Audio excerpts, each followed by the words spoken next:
Venus, Jupiter, Saturn, Uranus. Jupiter is Roman, I believe. I can't even put a finger on Uranus.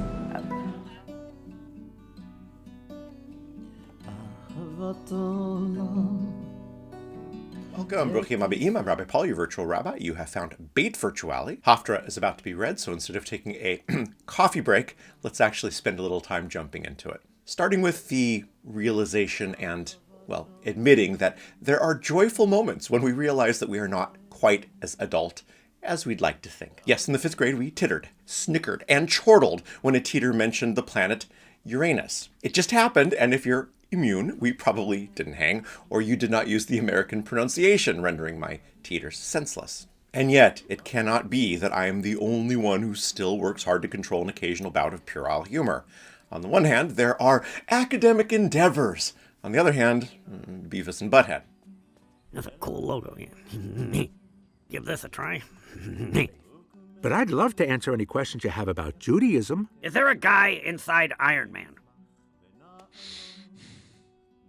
Okay, Stark Industries was founded in 1939 by Howard Stark. Childish humor, along with their adolescent cousins, flatulence and phallus humor, see how sophisticated vocabulary can make these seem, remains a mainstay of media because we still chuckle. And yes, I know I am not the only one.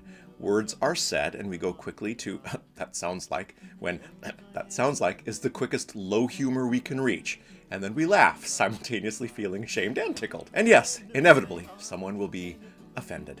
Now, since I have already crossed lines that will lead to exclamations like, "The rabbi said what?" from some, and drawn the rest of you in with promises of fart jokes, it's time to see if there is any way to pivot this into this week's Haftarah. The answer, of course, is not really. But those instant reactions when we hear the names of unfortunately named planets point to a larger challenge, the default state whereas upon hearing something outside of our own cloud of acceptable discourse that we knee-jerk to being offended or discount what we have heard. Not everything is turned into puerile humor, as not everything sounds obviously like something else. But when our comfort zones do not wish to expand, we do enter a sort of linguistic cognitive fight, flight, or freeze reaction. Texts are not looked at that point with curiosity, rather from within the framework of our pre-existing bias. And if we, for example, fall into the category of those who err on the side of ancient sacred texts are absurd, the Haftarah is going to be a particular challenge. Pivot made. The language of the prophets is meant to be evocative, not literal. More importantly, the prophets mean to affect societal and spiritual change, and so use visceral and at times deeply disturbing imagery. Beavis and Butthead reading many passages from the prophets are going to have a field day. The language is meant to shock. It's meant to get a reaction. It might even be meant in some way to offend. Language that gets reactions is seldom going to talk about daisies in a sunny meadow on a perfect day. And to make my point in this isn't even one of the worst ones even close that we're going to encounter. The Haftarah for Noach begins with, "Shout, O infertile one! You who bore no child, shout aloud for joy! You who did not travail, for the children of the wife forlorn shall outnumber those of the espoused. Thus said the Eternal." It should be immediately apparent why movements of Judaism that have pushed their exploration of texts into places where offense is less likely to be given might be loath to put much focus on such texts. Torah can be a challenge, but is filled with enough narrative focused on beloved protagonists that the scary stuff can easily be shunted aside as it is heard while we focus on Moses' staff or Joseph's dreams. Don't go there. We jump, however, into the words of a prophet like Isaiah, and we're immediately met with a "he said what?" Now, the traditional choosing of a Haftarah had to do with thematically binding the Torah portion. This can be done via a single word or phrase, a theme, a contrasting point that highlights the Torah through the contrast. Some points of connection are obvious, others require much more effort. This week, the point is obvious, as 9 verses after "Shout, O infertile one," we get, "For this to me is like the waters of Noah. As I swore that the waters of Noah nevermore would flood the earth, so I swear that I will not be angry with you or rebuke you." Our Torah is the story of Noah and the flood. Our Haftarah this week says, Noah, easy peasy. And yet, in order to make such a clear connection, we are stuck with the rest of the verses that surround, follow, or precede the connecting verse. A one-verse Haftarah reading might thrill the heck out of a significant number of congregants, but might fall a bit short of the taking a reading seriously department. Did the sages that chose this passage in chapter 54 of Isaiah want the inclusion of "Shout, O infertile one"? Or is it simply the chance baggage there coincidentally when the sages connected with such a juicy and clever pivot point as "For this to me is like the waters of Noah"? Are the nearby verses intentional or accidental in the chosen reading? And ultimately, does that actually even matter? And since we are going to be spending the next year together opening our collective mouths at such phrases and even more extreme phrases, buckle in. It's worth taking a moment to build a small ark, see what I did there, to wait out the flood of strong emotions that come when we read something unpleasant, challenging, or clearly not part of today's discourse. If we feel offense, it's okay to take a moment to breathe. We begin the Haftarah for Noach and encounter symbols that speak universal archetypal truths, and yet not necessarily in the same vocabulary as our book club's book of the month. Even if we decide to read further, which I hope we do, and even if we find something further in the passage that helps contextualize, if not explain, "Shout, O fertile one," which the passage most certainly does, Jewish exegesis makes the case that every word, if not letter, or even hidden vowel, can lead us to a deeper meaning. The only sure thing is that slamming the text shut at the first encounter of a phrase that seems unpleasant is also the only guarantee that we will gain nothing from the text. You have to play to win. The first tool is the obvious and already mentioned push through. Read the entire Haftarah. Yet this push through is one that includes self-awareness and intentionality. If I have already predetermined that the Tanakh, or Bible, or any other name I wish to give any sacred book or collection, that I have nothing to learn, then I will learn nothing. Exactly as mentioned last week, the death of knowledge is the assumption that we know something. Perhaps we do, but when someone speaks to us in our expertise, our first reaction is often to flex and show that we are the alpha, and it takes a moment at times to understand if the person to whom we are talking just read about the subject of our life's work in a social media post written by a 7th grader, or if they actually have some knowledge. When we add in different communication styles and different opinions from within our own fields, instant assumptions regarding the ignorance of the other may indeed be proven correct, but we may also miss out on having found a partner in dialogue who may use a different vocabulary or manner of speech. In my world, just because someone discusses Torah differently than I does not mean that their grasp of Torah is inferior to mine.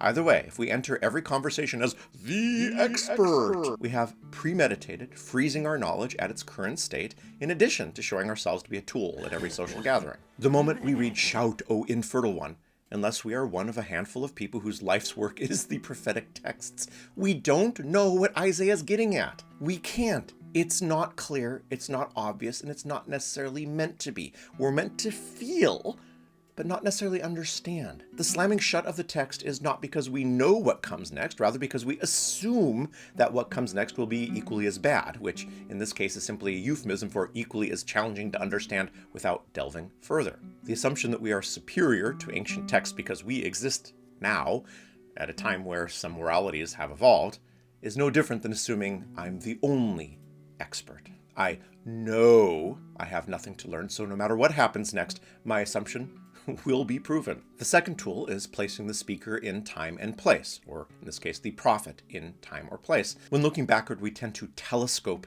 time, meaning things that happened during one book in the Tanakh took place in the same relative pool of humanity and ideas. This is perhaps one of the worst automatic assumptions we could possibly make. Just take Isaiah. Contrary to fundamentalist readings, the book of Isaiah is not the book of the prophet Isaiah, but rather prophets. There were either 2 or 3 prophetic works from different times and voices placed literarily under the banner of Isaiah. You can't see it in translation. You just really can't, other than thematically. But if you read the language fluently, the differences are as clear as those of Shakespeare and Faulkner. And as Shakespeare wrote in Elizabethan England and Faulkner in the first half of the 20th century, it's a good bet that their thoughts and words and style come from different cultural perspectives. But hey, they both have the same name, William, and speak the same language, English, right? Yeah, more than one Isaiah.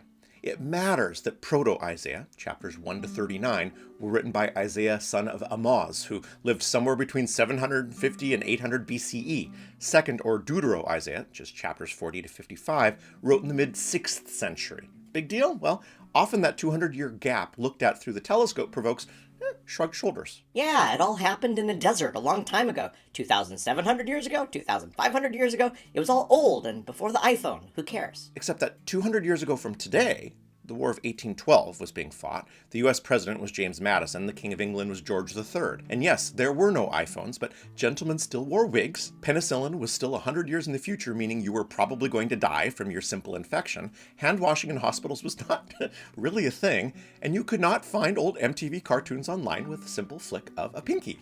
Just keep shaking it, Beavis. 200 years matter, even way, way, way back then. The difference between our two Isaiahs is the difference between living in your own kingdom and living as a captive with your kingdom destroyed. Proto-Isaiah spoke to corrupt kings and a corrupt priesthood in the southern kingdom of Judah. His message was one of social awareness from our ritual rather than performing arbitrary, empty ritual followed by the judgment that would come from the Eternal for forsaking this basic moral understanding. Then the kingdom was destroyed, and Jerusalem was destroyed, and the temple was destroyed, and later, Deutero-Isaiah wrote words of comfort from Babylon after that earlier kingdom had ceased to exist, saying, "Shout, O infertile one, to a corrupt government," cannot be interpreted in the same universe as "Shout, O infertile one," to frighten people who'd already lost everything and just want to return home. The interpretation of the first would be referring to the emptiness of rituals and laws when only used for self-aggrandizement. The second one offers the possibility some dramatic change is about to occur, as only times of uncertainty cause masses to give thanks that they have no children. Time and place matter, and a little context opens doors wide. The third tool is patience. Trying to find a contemporary interpretation is much easier when its original audience and purpose has been contextualized. We want to jump right in, always. Our BFF tells us the first 3 words of their fight with their partner, and we jump in without the full story and give advice to either dump or forgive based solely on whether or not we like our BFF's partner. We haven't heard the full story, haven't come to the parts of the story that include a question, and certainly have not yet been asked for our opinion. We just want to say something and say what we've already thought. The reaction, "This text is stupid," after reading verse 1, changes quickly with later phrases such as, if we push forward that far, "For a little while I forsook you, but with vast love I will bring you back." Waiting, interpreting through patience, encourages us to put ourselves in the shoes of people who have lost their homes or people whose lives have been uprooted due to events beyond their control. Just a few moments of meditating on this allows us to understand that somehow this entire passage is about compassion. We can ask, when have I felt hopeless after losing something precious? And notice how, not probably coincidentally, all of these tools for understanding the opaque texts of Haftarah can be directly applied to how we communicate with other human beings. If we hear something we don't like, if we hear something that offends us, then yeah, okay, that was offensive. That's awful. I'm going to slam the book shut. I'm going to leave. Or I can push through, not assume that I know the context, and be patient enough to engage with another human being to allow the interpretation of the text of their soul to be open to both of us. The interpretation of Haftarah is not always as direct as Torah. We read through Parshat Noach and can ask specific questions regarding what promises we have made or have understood to be a part of the fabric of our lives. We can make the ark into a metaphor and ask what we take with us when all else has failed. When we move into the Haftarah, rather than a task or a question, we end up with a focus or a feeling. For the Haftarah for Noach, we meditate on compassion, because compassion needs its own practice. We assume we are compassionate people, but that assumption alone, like assuming knowledge, can prevent us from showing compassion or acting with compassion. For a sadly true example, some of the most unwelcoming congregations that I've ever visited are the ones that have in their mission statement or right up on the door, "We are a welcoming congregation." Even if that was once true, the mere naming of it does not make it true in practice. If you're already that, then why should you have to try? Being honest and contemplating what welcoming looks like and not assuming that we are fully there helps us become more aware of when that welcome is lacking, especially from our own hands. Thus, we meditate on compassion as a way to relate to it more than simply assuming it's true, allowing for compassion to actually be a part of our lives and not just a label we stick on ourselves. But first, we need to take the deep breath when we've read the thing that makes us want to uncomfortably chuckle. The easy jokes are usually covering up something that someone is trying to say, and the slamming of the book removes the possibility of ever hearing. Shabbat Shalom, everyone. We'll see you next time. בחצוצרות וקול שופר הריעו לפני